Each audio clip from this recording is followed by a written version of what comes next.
ትሻልን ሰድጄ ትብስና መጧል ሀገሬ ሶኛ ኮንትራት ቤት የምንሰራ መቼ እንስቻላለን። እኔ ወላሂ ነው የምላችሁ ያሳዘኑኛ ሁሌ ኢጃዛ ቤት የሚኖሩ እህቶቻችን ናቸው። ብቻ አላህ ይድረስልን።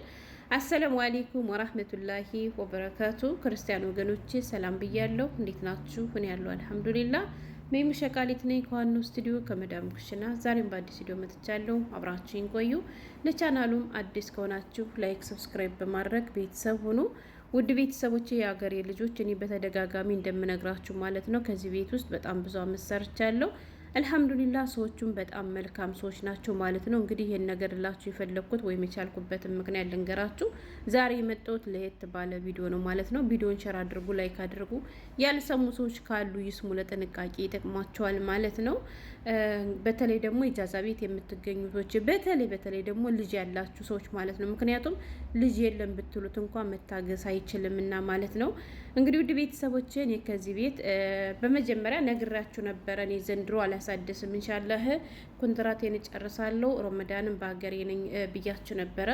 እና እንዴት የተረገመች ጓደኛ እየተንከለከለች እንግዲህ ስደት በቃይ ብላ ከብዙ አመት የስደት ቆይታ በኋላ ወደ ሀገሯ ገባች ማለት ነው የሀገሬ ልጆች። ከዛ በኋላ ከሀገሯ ከገባች በኋላ ወላሂ ነው የምላችሁ አንድ ወር እንኳን ሳትሞላ እየተንከለከለች መጣች። ስለሷም ቪዲዮ ሰርቼላችሁ ነበረ። እየተንከለከለች ገና አንድ ወር ሳትቀመጥ መጣችና እንዳትሄጂ ብላ እኔንም ተስፋ አስቆረጠችኝ። እንዲሁ ለመሄድ ወደ ሀገሬ አይን ጆሮ አይሰማም ነበር ማለት ነው ሀገሬ ልጆች። ከዛ በኋላ እሷ እንደዚያ ስትለኝ እናንተ እንዲሁ ይሄን ነገር እየሰሙማ እንዴት እየሄዳለሁ? አንደኛ እንዲሁ ሀገሩ ይረጋጋ እንደው ሰላም ይመጣ እንደሆነ፣ ሁለተኛ ደግሞ ገና ለገና በቃ ሀገሬ ልገባ ነው ብዬ በስሜት ተገፋፍቼ በቃ አልፈልግም። በነገራችን ላይ ይሄን ነገር የማሳያችሁ በምክንያት ነው። ይዤበት የመጣው ምክንያት አለው። ወላሂ ከምሬ ነው የምላችሁ። እና እስኪ እንደው ቆም ብሎ ማሰቡ እኮ አይከፋም። ስለዚህ ለክፉም ለደጉም እኮ ወረቀቴን አሳድሼ ማሄድ እኮ አይከፋም። እና ስለዚህ ከምከለሰለው ባሳድስ ይሻለኛል ብዬ እነሱም እየለመኑኝ ነው፣ ደግሞ ዝም ጨምርሽ እያሉኝ ነው ልክ እንደ ሁል ጊዜው። ስለዚህ በቃ አንድ ሀገራችን ይረጋጋ እንደሆነ እስከሚረጋጋ ልስራ፣ ሁለት ደግሞ እስከፈለኩት ጊዜ ሰርቼ በፈለኩት ሰዓትም መሄድ እችላለሁ ማለት ያው ነገ ኢትዮጵያ አሁን ላይ በስሜት ተገፋፍቼ አልፈልግም ከንስሉ ብዬ ኢትዮጵያ ከገባሁ በኋላ ለመመለስ ሊከብድብኝ ይችላል። ግን አሁን ከዚህ አሳድሼ ከሄድኩኝ ሂጄ ካልተመቸኝ በቀላሉ መመለስ እችላለሁ። እኔ መቼም እውነቴን ነው የምላችሁ ስደት ላይ እስካሉ ድረስ ከዚህ ቤት ውጭ የትም ሀገር የትም ቤትም መስራት አልፈልግም። እና ይሁን አልኩኝና የዚያች የጓደኛዬም ወሬ ሲያስፈራኝ አሳደስኩ ማለት ነው። ሀገሬ ልጆች እንግዲህ አስቡት፣ እኔ ምን እንደምላችሁ አላውቅም። እኔ ሀገሬ መግባት የፈራሁት ሌላውን ተውትና እንዲሁ በቃ ችግሩ የኑሮ ውድነቱ ምናምን እንዳገር ነው። ከሰራው ከሀገሬም እንደምኖር እርግጠኛ ነኝ ማለት ነው። እና እውነት ለመናገር እኛ የጎንደር ልጆች ታውቃላችሁ፣ በተለይ አማራ ክልል ያለውን ችግር ሁላችንም እናውቃለን። ግን ደግሞ ከአማራ ክልል እንደ ደቡብ ጎንደር ዞን የተበደለ ዞን የለም ማለት ነው ሀገሬ ልጆች። እና በጣም ችግር ነው፣ እገታ አለ፣ እንደዚህ ያለ እያሉ ሲያስፈራሪ በቃ ልረጋጋ አልኩኝና እኔ የታችሁ የፋኖና የብልጽግናን ጦርነት ፈርቼ ቁጭ ስልላችሁ ዛሬ ደግሞ የባሰ ነገር መጣ ማለት ነው። እና አሁን ያለውን ነገር እንግዲህ በየአረብ ሀገሩ ታውቃላችሁ። ያው በረራ የለም፣ በረራ ስለተዘጋ ደግሞ ሳልነግራችሁ የሀገሬ ልጆች እኔ እኮ ዱባይ ሀብታም ነበር የምትመስለኝ። ማለቴ ምንም ነገር ከውጭ የሚያስገቡ አይመስለኝም። ሁሉንም ነገር ራሳቸው የሚያመርቱ ነበር የመሰለኝ ወላሂ። እና ለምንድን ነው ታዲያ ካላችሁኝ የሁሉ ዳርዳርታ ልንገራችሁማ። እኔ ከዚህ ቤት ሁሌም እንደምላችሁ ብዙ አመት ቆይቻለሁ። ሰዎቹም መልካም ሰዎች ናቸው። አልሐምዱሊላህ እንደፈለኩኝ ነው የምኖረው። እና እኔ አስቤዛ የሚገዛልና ሰውየው ነው የሀገሬ ልጆች። ከሴት ወይ ጋር የሚያነካካኝ ነገር የለም። እንዲሁ አንዳንዴ ወይ ዳቦ ወይ ወተት ሲያቋርጠን ከዱካን ዘጅ ሌላ ትችላለሁ እንጂ በቋሚነት ሰውዬ ነው አስቤዛ የሚገዛ። ይደውላል። እኔ ሱፐር ማርኬት ለርኔ የጎደላችሁ ነገር አለ ወይ ብሎ ይጠይቀኛል።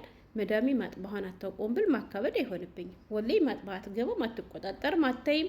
ምንድን ይኖር እንትን ይኖር ምናምን የምታውቀው ነገር የለም። አቅርብልኝ ልብላ ብቻ ነው የምትለው ማለት ነው። እና ውድ ቤተሰቦቼ ትናንትና እንደተለመደው ወይም አንድ ግን ድብቅ ሚስጥር የታዘብኩትን ደግሞ ነግራችኋለሁ። እሺ። እና ሰውዬ ሰሞኑን ለሁለት ቀን ያክል ከትናንት ወዲያና ከዛኛው ከዛትኝቱ ሚስት ነበር ማለት ነው። እና ከዚያ ቤት ቆይቶ ሲመለስ ስራ የማይገባ ከሆነ በረፍት ቀኑ ከሆነ ወደኛ ቤት ከመምጣቱ በፊት ይደውልና ተቡንሺ አና በሲር ጀማ ይለኛል ማለት ነው። ሱፐር ማርኬት ለህር ነው የምትፈልጉት ነገር አለ ወይ ብሎ ደውሎ ይጠይቀኛል ማለት ነው። እና ወቅቱም ሮመዳን ስለሆነ እህታችሁም ሲደውልልኝ ትናንትና ልክ በዚህ ሰዓት አዎ ፈልጋለሁ አልኩት። እክተብቲ ወላ ማክተብቲ ሲለኝ ላ ማክተብት አልኩት። ጽፈሻል ወይስ አልጻፍሽ የምትፈልጊው ነገር ሲለኝ አልጻፍኩም ነበርና አልጻፍኩም አልኩት። ሀላሳ ጉብ 56 ደቂቃ በሰው ልጅ ቴሌፎን አለኝ። ከ5 እና ከ6 ደቂቃ በኋላ እደውልልሻለሁ በቃ እስከዚያ ጻፊ አለኝ። እሺ ብዬ እህታችሁ መጣውና ተላጄንም ክፍት ከበቴንም ክፍት አደረኩኝና የጎደለኝን ነገር እየመዘገብኩ ነበር ማለት ነው። ከዛ ከመዘገብኩ በኋላ ይሄን ይዘና ስለው የለም፣ ይሄን ይዘና ስለው የለም። ወላይ ከኛ ቤት በዚህ በችርቻሮ ሲገዛ ይቻለው አቅም ያገሬ ልጆች ካርቶን ነው የሚገዛ። አሁን ላይ ተመልከቱልኝ ትናንትና ምን እንደተፈጠረ ማለት ነው። ከዛ ስለው የለም፣ ከዛ ስለው የለም ብያለሁ። እኔ እንዳልኳችሁ ሰውየው በጣም መልካም ጥሩ ሰው ነው። ብዙ ቤተሰብ የለባቸውም። በእርግጥ እኔም ደግሞ ጌታዬን ፈርቼ እነሱ ባዩኛል ያየኛል ብዬ ስለመፈራ ከእቃ ማጠቢያ ሳሙና ጀምሬ ተጠንቅቄ ነው የምሰራ። ኃላፊነት ተሰምቶኝ ማለት ነው የሀገሬ ልጆች እና ሰው አየኝም እነሱ የሉም ብዬ ደፋ አላደርግም ማለት ነው። እና ይሄን ያክል አመት ስቀመጥ ያው የማዘውን ነገር ሰውየው ለምንድን ነው መቼ አለቀ እንዴት አለቀ ምን ልትሰሪበት ነው አንጣልሽ ምናምን ብሎ ጠይቆኝ አያውቅም። አንጣ የምለውን ሁሉ ያመጣል ማለት ነው። ከዚያ እህታችሁ ልክ እንደተለመዱ ትናንትና መቼም አዲስ ነገር የለም አልኩና ይሄን አንጣ አቮካዶ አንጣ እንዲህ አንጣ ስል የመይሙን አለ ማለት ነው። ሰሚን ያለ ማለት ነው። እንዲሁ አፉ በይን እንደዚያ ነገር አለና እንዲው ሽንኩርት አንዳንድ ፍሬ ተጠቀሚ ትንሽ ተጠቀሚ አትክልቶችን ነገሮች ብሎ ቁጭ ሊስ ስለው እንዲህ በጦርነቱ ምክንያት እኮ አሁን እኮ ገበያ ውስጥ የለማል። ወላሂ ነው የምላችሁ ከኛ ቤት ፏካ እንዲህ ነው የሚጠቀሙት። ፏካ የለም። ትናንትና ምን ይዞ መጣ? ብርቱካን ብቻ። ሙዝማ ድራሹ ጠፍታለች። ዱባይ ውስጥ የለችም። የሀገሬ ልጆች መወደዱ ብቻ ሳይሆን ድራሹ ጠፍቷል። እየገባላቸው አይደለም። እና እኔ የታዘብኩት ነገር ዱባይ ሁሏንም ነገር ራሱ የምታመርት ፍራፍሬዎችንም ሁሏንም ነገር ነበር የሚመስለኝ። እና ፍራፍሬ ምናምን ከውጭ ነው የሚገባ ብሎ ቁጭ ውሃ ምናምን ብታያቸው ቤታችን አይታይም። በውሃ ጥለቅልቀውታል ማለት ነው። ምክንያቱም ውሃ እንኳን ዱባይ ውስጥ ነው የሚመረተው፣ ግን ምናልባት የማምረቻው ከተመታ ብለው ፈርተው ማለት ነው። እና ዋናው መልእክትሽ ምንድን ነው ካላችሁኝ እኛ ኮንትራት ቤት የምንሰራ ልጆች አገኘን ማጣንም እንግዲህ የሚያስጨንቀን ነገር የለም። አላህ ብቻ ሰላሙን ያምጣልን። ግን እንደዚህ በአስቤዛ ዙሪያ ትልቁን ኃላፊነት የሚወስዱ አሰሪዎቻችን ናቸው። ገብቷቸዋል። ግን ደግሞ ኢጃዛ ቤት እየኖራችሁ በተለይ ልጅ ያላችሁ ቶቼ ካልሰማችሁ ወይንም ደግሞ ቅድም ምን ብያችኋለሁ መሰላችሁ? ብቻ ውሃ ግዙ እሺ። እንዲሁም ደግሞ አንዳንድ ምግቦችን ለልጆቻችሁ ገዝታችሁ አስቀምጡ። ቅድም የታዘብኩትን ነገር ልንገራችሁ አላልኳችሁ? እኛ ጅሎቹ ማለት ነው የሀገራችን ገመና እንደዚህ ያደረገ መንግስታችን ጦርነት አለ እንዲህ አለ እያልን በምንሰራበት ቤት በየሚዲዮ እንቀደዳለን ማለት ነው። ድክመታችን አሳልፈን ለሰው እንሰጣለን ማለት ነው። እኔ የታዘብኩትን ነገር ልንገራችሁ። ወላሂ ነው የምላችሁ። እኔ ቤታችን ኤርፖርት ጥግና ሀገሬ ልጆች እና ኤርፖርቱ በተደጋጋሚ ተደብድቧል። በጣም ነው የሚጮኸው። በተለይ አንድ ቀን ሐሙስ ቀን ከቀኑ 3 ሰዓት አካባቢ የተተኮሰው የኛ ቤት የፈረሰ ያክል ነው የተሰማኝ። ወላሂ ውጋግረው ሁሉ እንዲሁ የተነጋነገ ማለት ነው። እንዲሁም ደግሞ አንድ ቀን 11 ሰዓት የኔ የሰተወ እህቶች ሁለታቸው ቤታቸውን ለቀው ሌላ ቦታ ነው ያሉት። ለምን ብትሉ ከኤርፖርቱ እነሱ ደግሞ በይበልጥ ስለሚቀርቡ ፈርተው ማለት ነው። አቡዳቢ የተቀጠቀጠ ነው። ራሳ ሄማ በጣም በርካታ ሰዎች ሙተዋል። በጣም በርካታ ቤት ወድሟል። የሀገሬ ልጆች የሚገርማቸው ነገር ግን ይህ ሁሉ እየደረሰባቸው እነሱ ሰላም ነው ምንም ነገር የለም ነው የሚሉ ሰው እየተገደለ ቤት እየተቃጠለ ብዙ ኢኮኖሚያቸው እየወደመባቸው ግን የሀገራቸውን ግመን አሳልፈው ላለመስጠት ወላሂ ሰላም ነው ይሏቸዋል ማለት ነው። እንደሰማችሁት ከስንት ቀን በፊትም ደግሞ ወጥቶ ሬሳቸው መግለጫ ሰጥቷል ማለት ነው። ምንም ችግር የለም ተረጋጉ ምናምን ብሎ ግን እኮ በጣም ችግር አለ የሀገሬ ልጆች። እነሱ ግን ችግራቸውን ድክመታቸውን ዓለም እንዲያውቅባቸው ስላልፈለጉ ለዚያም ነው መግለጫ እንዳታወጡ፣ እንዳትሰውሩ፣ እንዳትቀርጹ ወደ ሚዲያ ይዛችሁ እንዳትወጡ የተባለው ማለት ነው። እና ምንላችሁ ነው በጥቅሉ በየአረብ ሀገራቱ የሚሰማው ነገር በጣም ደስ አይልም። ኳይት ላይ በጣም ብዙ ነገር ወድሟል የሀገሬ ልጆች። ይኸው አሁንም ስሙ ወላሂ አሁንም እየተደበደበ በየቀኑ ድብደባ አለ እና በዚህ ምክንያት የኑሮ ውድነቱ ጣራ ነክቷል።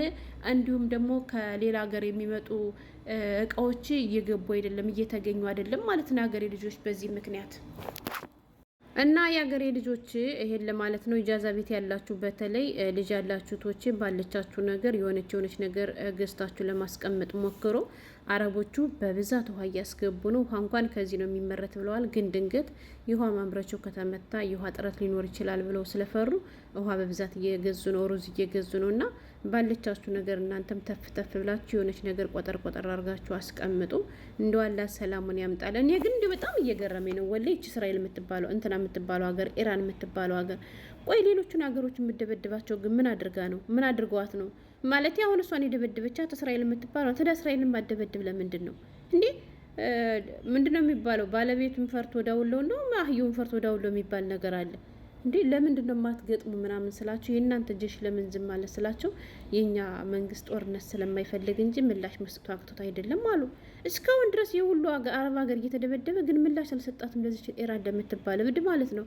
እና እሷን የቀጠቀጠቻት እስራኤል አይደለች። ሄዳ እስራኤል የማትቀጠቅጥ ሌላው ሀገር ግን ምን አድርጎ ነው? ኧረ አላህ ሰላሙን ያንጣልን። ከባድ ነው ጎበዝ።